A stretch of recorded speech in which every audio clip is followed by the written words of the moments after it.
Tractate Sanhedrin, page 26. We'll start on page 25b, 6 lines from the large line.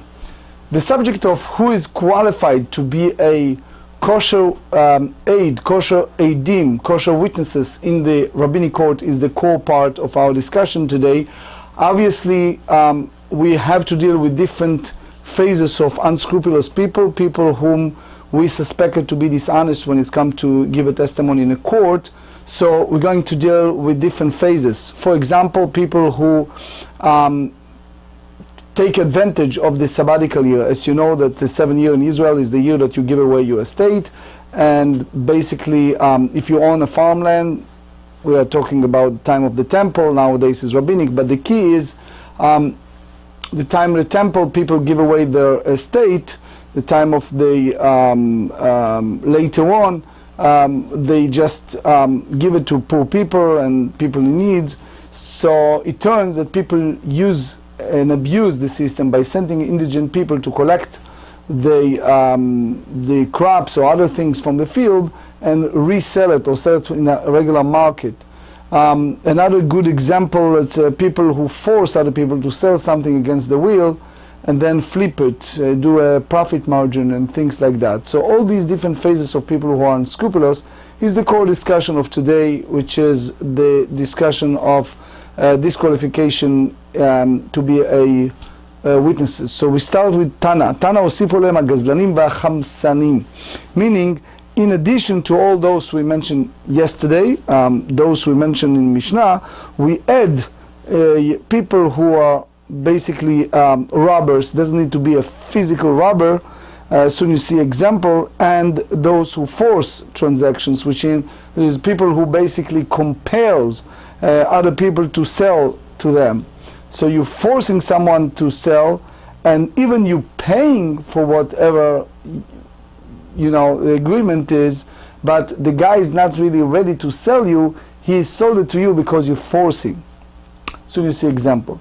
So the Gemara asks, Gazlan Doraita, why you add to that as a rabbinic statement? This is Torah law that disqualified a person like a robber. So we said,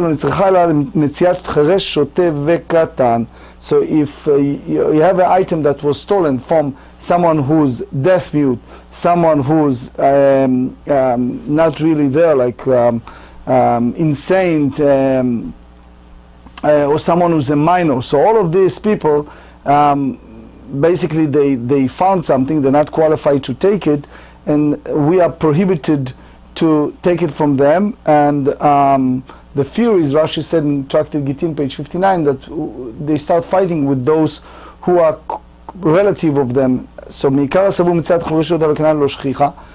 originally think that those lost found by these three, someone who's deaf mute, someone who's really insane, and someone who's a minor, is something that is very uncommon. Or another idea that is just in order to restore peace in a community. So that's the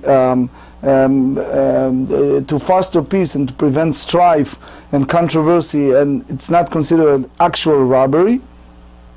Because eventually they see that it's involved here with money, indirectly stealing money. So therefore the rabbis said that these people that behave like that, we are suspected that for money they're going to give all kind of exaggeration of truth or even lies to the rabbinic court, and therefore they can twist the court to go to the wrong direction, and they disqualify them from being kosher witnesses. There are many responses in the halakha in regards to indirect chamsanim. For example, someone is taking for Beit HaMidrash or Sifriya, a collection of books. And it's basically free to borrow for some time, and someone else just pull out one of those books and take it. So is that gezel or is that darkei shalom? Or someone who's basically go to a store and start arguing out loud with the seller over the product. And basically the seller does not want to reduce the price, but because everyone else hearing the conversation, the seller is afraid that this guy caused him to ruin his reputation and everyone think that he is just too expensive and it's not a good idea to buy in that store. So he agreed to sell it for the buyer's price, not because he agreed to the price, but he was forced to sell. So this example is very common rabbinic response. Anyway, החמסנים עיקר סבור דמי כיהיב, אקראי בעלמאו, כיוון דחזו דקרתפי, גזרו ברמבנם. The same way they see people behave in such a way, so the rabbis put a decree that they are disqualified from bearing witnesses. תנא ודסיפו עליהם הרועים, הגבאים והמוכסים. They add to that people who are shepherds the animal in the field of other people, and therefore they are considered people who are not really, it's like robbers, and collectors of government taxes, and also the people who are custom officials. So obviously the simple reason it's because these people are suspected to do all kind of things. The Bet Yosef have two different ideas. The Bet Yosef in Choshen Mishpat Lamed Aleph 34 he explains that there is a difference between Gabaim and Mochsim. He tried to say that one give just whatever he collects to the king or the government, and the tax collector he pay the king for the rights to collect taxes. So basically it's his. But anyway, they are capable to do all these things that soon you see. רואים עיקר הסבור אקראי בעלמאו, כיוון אחוז לך מכוונה ושדו לכתחילה גזרו בו רבנן. הגבאים המוכסים עיקר הסבור דמאי קצרו שקלי, כיוון אחזו שקלי יותר הפסילנו. So basically the whole idea of when it's come to customs, people behave in a certain way. There are so many examples you see here in Hagaot Oshri is one of the commentators. So he said that it happens sometimes that they give to rich people a reduced price in order to basically ingratiate themselves to those rich people, and they behave like sycophants in order to hopefully gain favors in the future, and vice versa with the indigent. They impose taxes. So that's basically called Rasha. It's the famous story about the Beit Ephraim. Beit Ephraim was a well-known rabbi, but also wealthy individual. So he always said, I have an issue with the people in my city. It was a city of broad. He said those people who basically, I'm not so sure when they collect taxes if they do it because I'm rich and they give me less taxes, or because they think that I'm poor and they give me more. I never know if the numbers they give me is the real one, what I really owe them. So that's basically the issue with them, especially in that time. In one hand, the other Rama said we have to follow the rules of Dina de Malchut Dina. You go by what the government tells you. But there's a story about the Gemarrah Rebbe, the Imre Emet, that he went once to a guy that was one of his followers, and he saw in his library a book that he was really rare book, and the Rebbe was reading it and he loved that book. So the fellow said, take it. And the Rebbe refused to take it and refused even to buy it, because he says, you're not having your intent neither to give it away, not to sell it, and therefore I do not want you to do it, because I'm in violation of Lot Tachmod. You should not covet someone else's estate. But anyway, it's a derivative from our sugya. It's no different between if someone who have a livestock or large livestock. So those who does this livestock in Israel, they are disqualified because they're gazing at other people's field. That's the famous story, the difference between Lot and Abraham's. Outside of Israel they are fit to bear witnesses. So those who deal with large livestock, even in Israel, they are kosher to bear witnesses. So they said this we regard to as a raised animal on their own land, without hurting them on the land in the public domain. The same way we see him, לא, לדין די קנאמה דקטני 3 רועי בקר, ואילו עדות 3 למה לי? If it's to bear witnesses, why you need 2, it's basically enough. So they said, ואלה מאי לדינה, מאי 3 רועי בקר, כל ביתת לגמרי דינה נמי.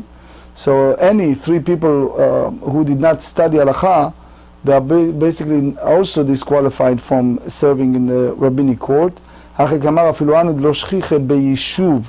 even those who is basically the cattle herder who dwell in the field and they're not frequent in the settled area. So they are not proficient in the way of doing business. אמר רבי יהודה סתם רואה פסול. So he said a regular shepherd is not qualified to be a witness because we did not testify, we didn't investigate if his animals went to a different field. Stam gabbai kasher, an ordinary tax collector, is fitting as long as he's not proved in any circumstance that he is not trustworthy. By the way, the same applies to gabbai in the synagogue, that as long as you don't prove it that he's wrong, Tosfot explained based on this Rashi, says that as long as you don't prove it that he does did something wrong, but Yad Ramah and the second explanation Tosfot said the whole problem here is you don't watch him, and when people are not watched, you don't know what they are doing, and if you caught him, that's a one thing, but as long as you're not caught him, it's very hard to say that he's not. Reb Chaim Oizer have a teshuva, the same idea of people to be kosher witnesses when it's come to kiddushin. So when it's a reputation that is Chalel Shabbat, the question is if we know it or people just talk about it. So we bring here the source that it's enough if people saying it. Ha'ubad Rabbi Zera da'avad gaviyut adrei leisar shnei ki hava atere shnara lemata ki hava chazer rabanan amar lu lech imi bo bechadarecha. So basically here is a story about the father of Rabbi Zera who collected taxes for 13 years. When he heard when the head tax collector of the river area would come to the city, so Rabbi Zera's father was prepare the resident ahead of time. When we will see the rabbis, he will say to them a hint: "Come, my people, enter into my chambers." That's a ki hava chazed anshe mata.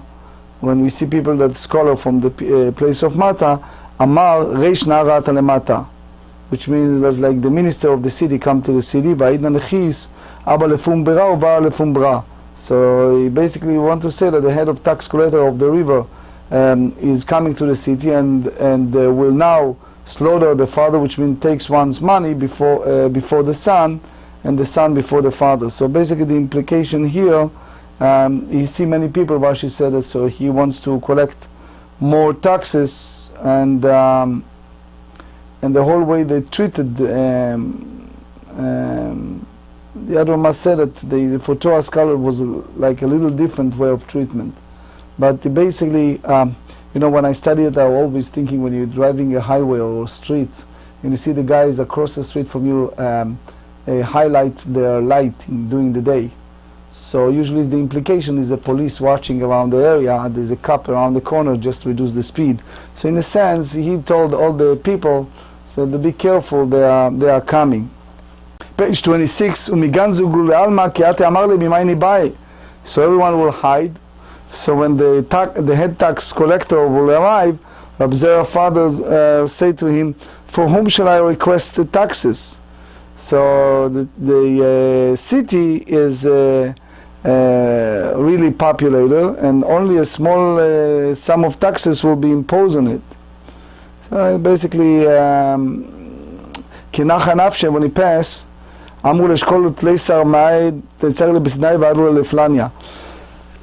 excuse me, they said, take 13 me'ah that I tied up in my sheets and return them to so and so, and as I took them from him, but I did not need them to pay the tax. It's a famous story about Baruch Ber, one of the greatest scholars in the past generation. He was forced out to Russia and then he went back to Poland. One time his son-in-law said that he saw his face very pale. He said, "What happened?" So he said, while he was in Russia, he took a book from one of the shuls, and now he crossed the border and it's in his possession. He cannot go back to Russia, and he said that I'm basically like a robber because it's not mine. And several days ago I gave a testimony at the court, And the question is if that's harming that person or not. So then he said that because the Russian put them on the they about to kill them, and he does teshuva, so he said it's not. But basically it shows you how the rabbis are careful in these type of situations not to be called חמסנים. אמר רבי שמעון בתחילה קוראים אותם אוספי שביעית. מה כאמר? אמר רבי יהודה אחי כאמר בתחילה אומרים אוספי שביעית כשרים וסוחרים פסולים, שרבו ממציאים מעות לעניים, ואז לענייה ואספו לו מייתו, חזרו לומר אחד בזה אחד פסולים. So the idea is poor people allowed to collect from the field at that 7 years. The problem is the unscrupulous people, they said to them, go collect, and they collected, they give it to them, they resell it, and they give the poor people more money. But basically it's they're circumventing the system and cheating. So the rabbis rules that both the gathering of the produce of the sabbatic year and the category of merchant to trade the produce of the sabbatical year, both of them are disqualified to give testimony in a court. קשור בבן רחבה, הם שרבו האנסים, שרבו את הגרים מבא אלי. Why we said when the tax collector grew, we should say once the merchants grew abundant, אז רבי חיים אומרים אחד זה ואחד זה פסולים, שרבו האנסים מניעו ארנונה. So that's basically the tax collector, which is a very heavy tax on property collector, both during the sabbatical year and other years, placing pressure on those observing the sabbatical year. כדי מכריז רבי ינאי פוקוס וזירו בשביעית משום ארנונה, וחזרו לומר אוספי כשרים סוחרים פסולים. רבי חייא בר זרנוקי ורבי שמעון בן יהוצדק אבו כעז לעבר שנה באסיה. They went to, in a special circumstance, to make the leap year in that place in Asia. פגע בו ריש לקיש, התפיל בו עדהו. אמר זילה חזה, איך עבדה עובדה. So ריש לקיש saw them, he said, I want to join you to see what exactly, how you do basically the year's interclination, it's a leap year. חזלו גברא רבי קרב, he saw a fellow that is plowing a field. אמר להם כהן וחורש, he said to them, this is a kohen and he's plowing during the sabbatical year. אמרו לו, יכול לומר אגיסטון לי בתוכו. He can say that I am a hired worker in the field which belonged to a non-Jew, so therefore it's permitted. תו חזל להוא גברא דאבא כסח בחרמי, אמר לו כהן וזומר. אמרו לו, יכול לומר להקל בית הבד אני צריך. אמר להם, הלב יודע אם להקל ולקלקלות. He says, you know what, the hard know when you said truth, or you just try to circumvent the system. So Tosfot Arosh, let's put it this way, the Chafetz Chaim said that here we should derive the whole idea of Kav Zchut, that you try to judge, give people benefit of doubt, and try to think positive about them. היי אמר לו, ברישא אילם כמה הייתה? אמר לו ברישא, הנם אליהם רו, הגיסטון לי בתוך אלה, אמר לי ברישא והדר אמר לו אח, מה ישנה כהן? What's the reason כהן? Because we suspected them משום דחשידי השביעית, because we suspect them that they're desecrating the sabbatical year. תתנן, שאה תרומה שנפלה למאה השאים של שביעית, תעלה פחות מכאן ירכובו. ואבינה בה מה ירקבו? אם קראנו לו כהן בדמי תרומה, חוץ מדמי אותה שאה. ואמר רב חייא משמי דאולה, זאת אומרת, נחשדו כהנים השביעית. Here is a proof that you have a situation that the Kohanim are suspected of desecrating the sabbatical year by partaking of its produce after the time it must be removed from one's possession. So, Amru Traud Audain. So they said, this one is just the nuances. It's in order to rid themselves of him, they said that Kematu la'atam sliku la'agra shalaful ledarga mitutei. When they went up to the roof and took the ladder out from the under them, so that it will stay below and will not be able to join them. People, you suspected them that not honest when it's come to sabbatical year. How you trust them when it's come to make the year interclinated, the leap year? He believed that the two sages who were sent to do that, to interclinate the year, treated the sanctity of the sabbatical year with disrespect.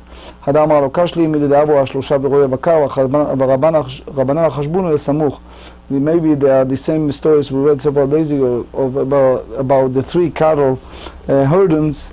This is what we learn on page 18b. So the sages depend on their view and their own calculations. So it's the same here.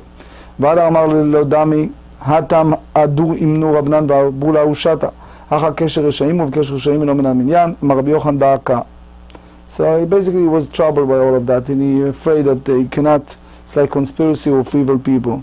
Over there it's a different story. The rabbis trusted those experts. כי עתו לקמד רבי יוחנן אמר לו, קרא אל הר"ן רועה וקר, ולא אמר למר ולא מידי, ואמר לו, קרא לו רועה צאן, מה ימין עליו? What's the difference if I call you this name or that name, refer to shepherd instead of call you livestock? My kesher reshayim, what exactly the source of halacha that conspiracy of wicked people is not counted as part of a group? So שבנה עבד דריש בתריסר הבבתה, חזקיה עבד דריש בחדסר הבבתה.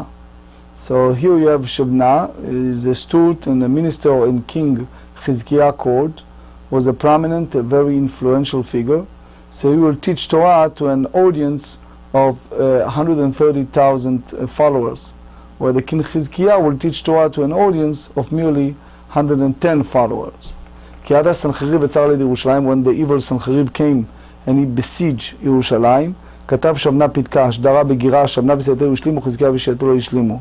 So he basically give this paper that he said that my camp have appeased Sanherib and are ready to surrender, and Chizkiah not. שנאמר כי הרשעים ידרכו קשן, כוננו חיצם על יתר. הווה כמסתפי חזקיה. So Chizkiah was afraid. אמר דילמה חס ושלום נתיה לתת כשבריחו חובתה רויבה וכיוון דברו בה ממסרי, אינו למה ממסרי? So maybe God wants to go by the majority, so the majority, and since the majority have submitted to Assyrians, so even those who have not submitted were also submitted in their own hands. So בנביא ואמר לו, is a prophet Isaiah came and told him, לא תאמרו קשר לכל אשר אומר רמה זה קשר, כלומר קשר רשעים הוא, וקשר רשעים אינו מן המניין. So basically conspiracy of wicked people, it's not counted. And again, as you hear me many times, the word כלומר has a meaning. Obviously we don't have time to explain, but it's a meaning here. Anyway, הלך לחצוב לו קבר בקברי בדוד, בא הנביא ואמר לו, מה לך פה? או מי לך פה? כי חצבת לך פה קבר. What's the reason that you carve a grave here in the King David, house of David? So he said, הנה השם מטלטלך תטלה גבר. Isaiah said that the Almighty will make you wander like a wandering of a man. So the Rav says that wandering of a man is more difficult than that of women, because he derives it from the expression like the wandering of a man. ואותך עתו, אמר רבי יוסי בר חנינא מלמד שפרחה בו צרת, he said that he have a leprosy, כתיב אחר ואותך עתו, וכתיבת אמר השפם יתה. צנוף וצנחה צנפה כדור על ארץ רחבת ידיים. תנא, הוא ביקש קלון בית אדניו, לפיכך נהפך כבודו לקלון. כי אבא נפי כי היא עתה גבריאל אחרי לרשע באפה משרייתה. So the angel Gabriel came and held the gate in the front of his camp, so they will not follow him. Consequently, he went by himself. Page 26, ביק, אמרו למשרת האיך, אמר אדרובי, אמר לי, אם יחי אחוך חמך יחבד, נקבו בעקבה ותלאו בזנבי סוסים ומרירים אותו על קוצים ועל הברקנים. This is a cruelty. They show how they treated him. The Assyrians said to him, where is your camp? And Shebniah said that they back out on me. So they said to him, if so, you are mocking us. So they punched holes in his heels and hung him by the tail of the horses, and they dragged him on the throne and on the bristles. Just show the cruelty. אמר לרבי אלעזר, אמר אלעזר שיבנה בלנאיה, כתיב אחלך בו אל הסוכן הזה וכתיב על אותי לו סוכנת. ואומר כאשר תיהרס וצדיק מה פעל. רבונה ורביין, אחד אמר אילו חזקיה וסיעתו נהרסים צדיק מה פעל, ואחד אמר אילו בית המקדש יהרס צדיק מה פעל, והוא לרב אמר אילו מחשבותיו של אותו רשע אינן נהרסות צדיק מה פעל. בישלמה למאן דאמר אילו מחשבותיו של אותו רשע אנו דכתיב כי אשר לא תיהרסו. למאן דאמר בית המקדש ניתנן אבן הייתה שם ממות נביאים הראשונים ושתייה הייתה נקראת. אלא למאן דאמר חזקיה וסיעתו היכא אשכחי צדיקי דאית קרי שתות. דכתיב כי להשם מצוקי ארץ וישת עליהם תבל ובייתם המאחה אפלה עצה והגדל תושייה. אמר רבי חנן, למה נקרא שמה תושייה?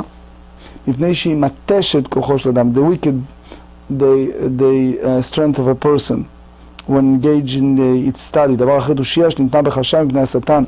דבר אחרי תושייה דברים של תוהו שהעולם משתת עליהם. So תוהו is like one of those